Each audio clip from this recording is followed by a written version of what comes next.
The one characteristic of the angular contact ball bearing, used in the industrial field. It can bear both radial load and axial load. When the bearing begins to bear the load, the inner and outer rings and the rolling elements approach each other and finally contact each other. At this time, the angle between the normal of the contact point and the plane perpendicular to the bearing rotation axis forms the contact angle.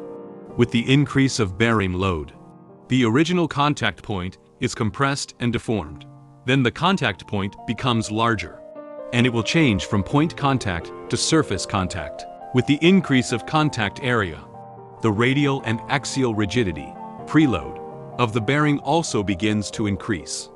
In a word, the function of contact angle is radial axial load distribution or load transfer. For example, the deep groove ball bearing is only subjected to radial load under most operating conditions. Under pure axial load, contact angle is 0. The thrust ball bearing under pure axial load, contact angle is 90. However, for many mechanical devices, the application of angular contact ball bearings needs to bear both axial and radial forces. Therefore, the contact angle of angular contact ball bearings that need to be stressed simultaneously in radial axial is always greater than 0. How does the contact angle of the bearing affect the distribution of radial axial loads?